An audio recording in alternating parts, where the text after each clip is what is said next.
Olá, tudo bem com vocês? E nossa aula de hoje nós vamos falar sobre coerência e coesão.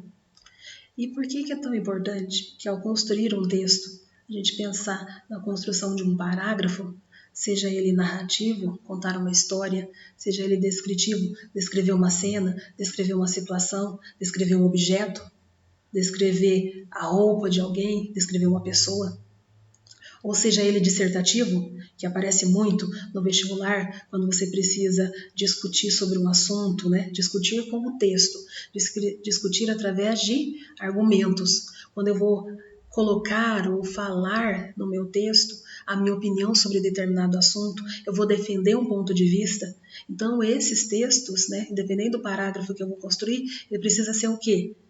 Coerente, ele precisa fazer sentido. E é justamente o que a gente vai discutir na aula de hoje. E como que eu vou fazer esse texto ter sentido? Como que eu vou construir um parágrafo narrativo ao contar uma história de um personagem para não correr o risco de, ao longo da história, nesse parágrafo narrativo, eu me perder? Ou quando eu estou defendendo uma ideia, lá no meu texto dissertativo, eu estou lá defendendo uma ideia, dizendo que eu sou a favor de tal assunto, que eu concordo com isso, etc, etc. E, de repente, eu falar, não, nada disso é verdade, eu discordo de tudo.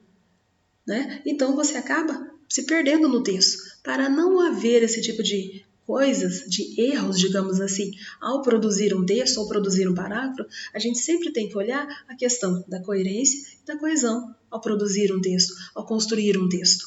Porque ele tem que fazer sentido. Se ele não fizer sentido, então ele não está cumprindo com as características relacionadas à coerência ou à coesão do texto. Tá? Então a gente vai ver mais detalhadamente esses dois termos e por que eles são tão importantes. Tá? Então, quantas vezes você já parou para prestar atenção em como as pessoas escrevem? Né? Seja um anúncio, seja uma placa, seja um texto que você viu aí no jornal. Você já parou para pensar em como as pessoas escrevem? Será que elas estão escrevendo corretamente? Será que o que elas escreveram faz sentido? Quando eu leio esse texto, eu entendi ou eu fiquei na dúvida? Me causou estranheza? Ou é um texto que eu li e falei, não, entendi, tranquilo, olha que texto legal.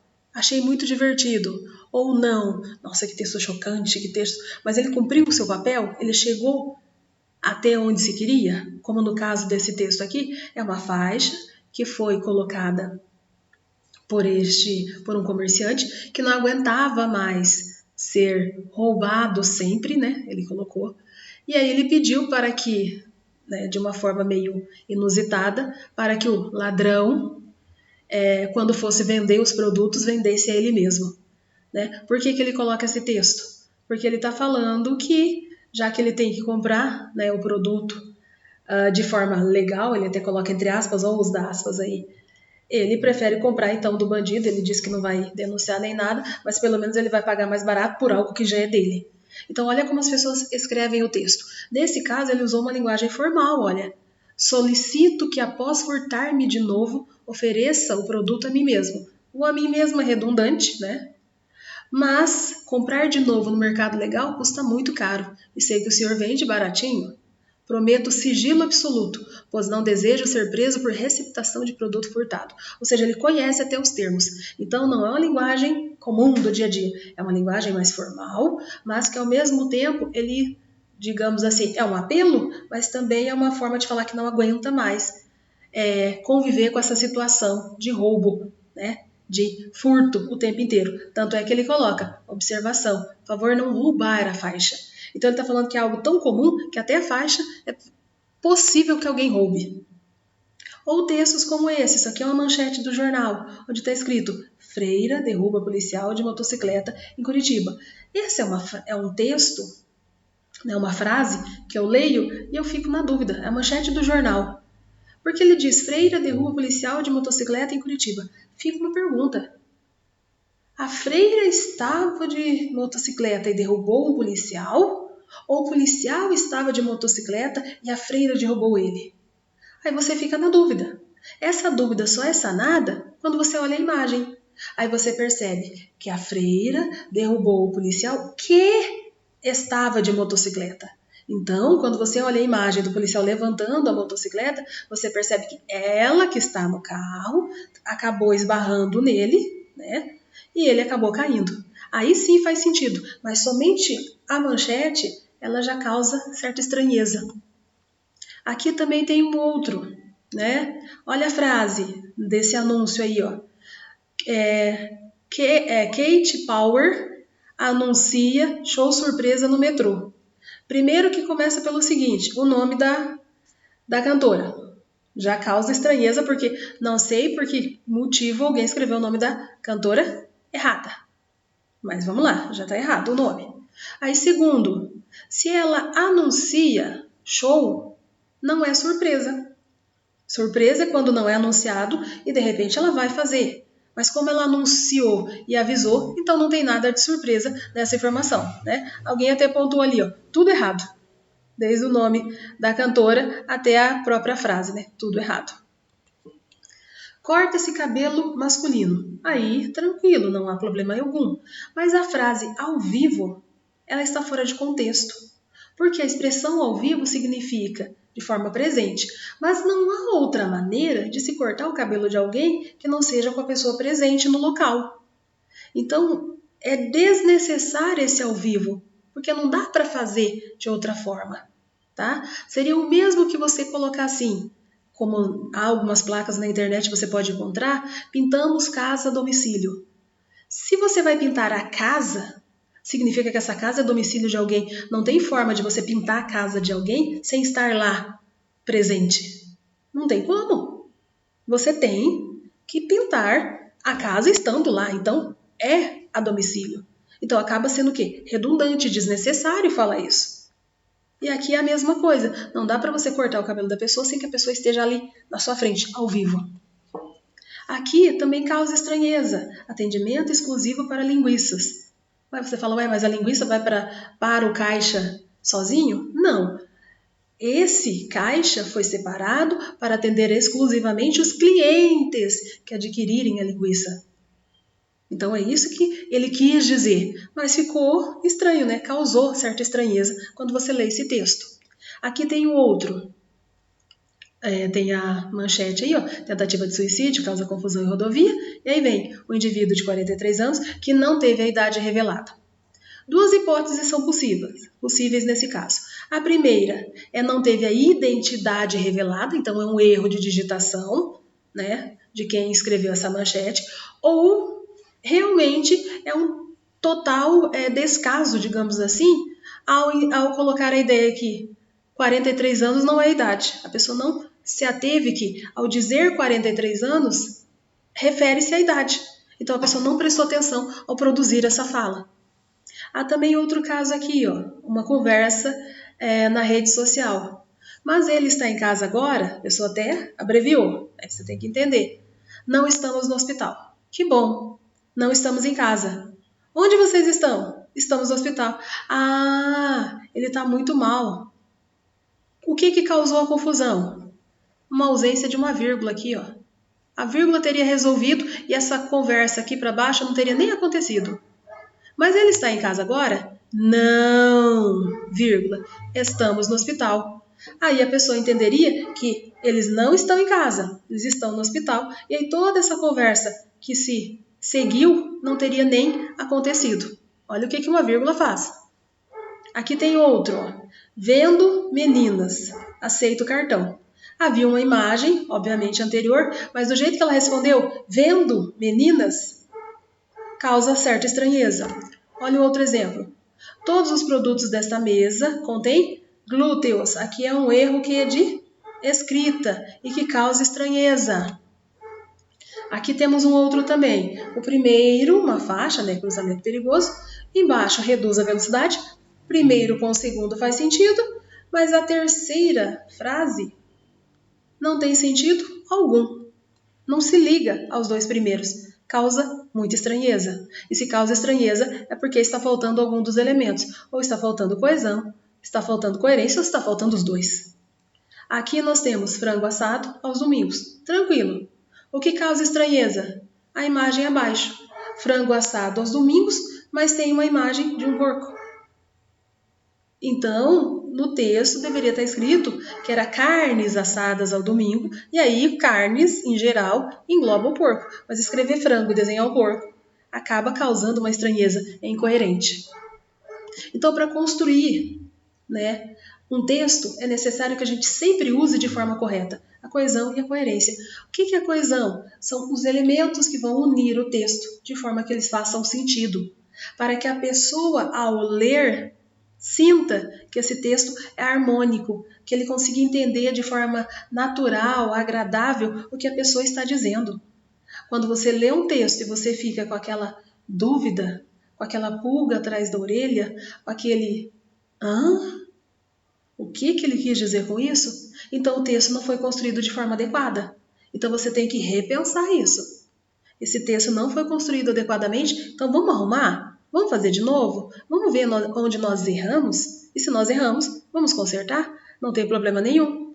Agora, o que não dá é para saber que está errado e você, mesmo assim, entregar esse texto para alguém. A pessoa vai olhar e vai falar: não compreendi o que você está dizendo. Não faz sentido. Então, se não faz sentido, é porque ou a coesão está inadequada, ou não tem coerência, ou é a ausência dos dois. Então, vamos começar pelo coesão. O que é coesão?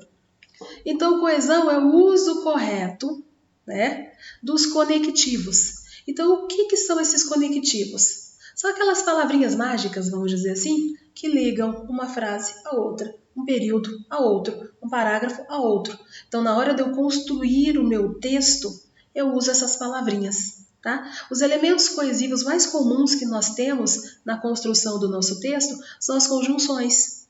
Por exemplo, mas, ideia de contrariedade, portanto, conclusão, porque ou pois de explicação, o e de ligação, olha as conjunções que a gente pode usar aí, que são essas palavrinhas mágicas, vamos colocar, que fazem com que o primeiro parágrafo se ligue ao segundo de forma a fazer sentido, ou que a primeira oração se ligue à segunda fazendo sentido. Então eu coloco lá: a menina gosta de chocolate. Aí a segunda frase, né, o segundo texto: a menina não pode comer chocolate. Aí eu vou ligar a primeira frase com a segunda, a primeira oração com a segunda. E aí você fala: ué, mas como que eu vou ligar? Se aqui está dizendo que ela não pode comer, então significa que são ideias contrárias.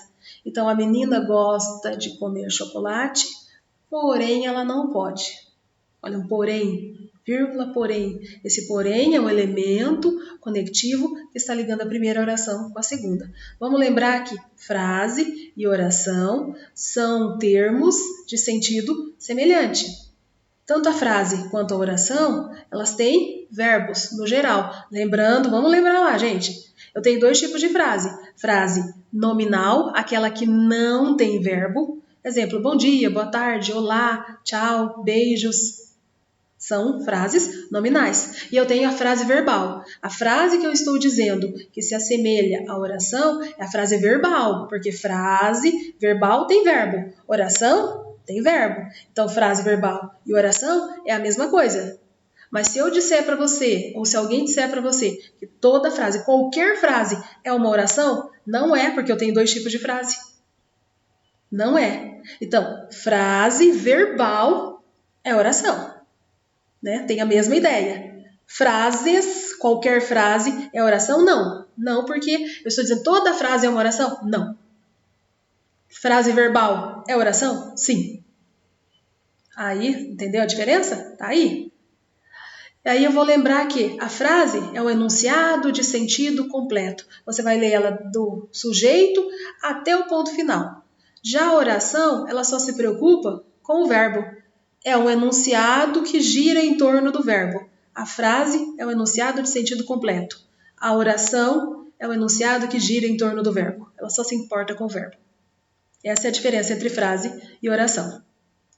E aí, quando você percebe que você está montando aí um período, significa que são duas orações. Por que são orações? Porque os dois possuem verbos. Então, a primeira oração é: a menina gosta de chocolate. Forma verbal, gosta. Na segunda, ela não pode comer chocolate. Poder comer. né? Então, temos verbos aqui. Então, tem a primeira oração com a segunda. Eu uno as duas através da conjunção adversativa, mas ou porém. A menina gosta de chocolate, porém não pode comer, né? Então, aí você uniu as duas orações formando um pequeno parágrafo para justificar o fato dela não poder gostar de chocolate, mas não poder comer. Ok? Então, esses são alguns elementos. As conjunções são as mais usadas. A vírgula também. Além disso, na hora que nós estamos falando em coesão de um texto, eu posso evitar o quê? Repetições de palavras. Como que eu faço isso? Substituindo essas palavras por outras de mesmo sentido. Evita a repetição, porque senão fica um texto muito cansativo. E ao usar esses elementos ajuda. Utilizar referências pessoais, demonstrativas e comparativas, comparar um termo com outro, né? Se você está fazendo um texto descritivo, um parágrafo descritivo, você não fica, eu estou descrevendo a boneca. Aí você coloca, a boneca é branquinha, a boneca tem os olhos azuis, a boneca tem o cabelo loiro, a boneca usa um vestidinho tal, a boneca, 1000 vezes a mesma palavra. É cansativo. Omitir algum verbo ou frase, né? Eu também posso fazer isso, porque isso ajuda a deixar o meu texto melhor, para não ficar cansativo demais. Porque se eu repito, cansa. Então eu omito. Eu faço o quê? Fomos ao mercado, ao invés de nós fomos ao mercado. Por quê? Porque eu já escrevi várias vezes nós, aí dessa vez eu falei fomos. Porque eu sei que está um oculto ali, tem o nós. Está oculto, é o nosso sujeito elíptico. Lembra que a gente já aprendeu sobre isso? Está oculto lá. Mas eu entendi quem é que realizou a ação. Então, para que ficar repetindo o mesmo termo? É desnecessário. Então, para tornar o seu texto melhor, seu parágrafo melhor, pense nisso. Evite repetir palavras, use referências pessoais, faça comparações, omita elementos através da elipse. Tudo isso ajuda o seu texto a ficar melhor e mais fácil de ser entendido.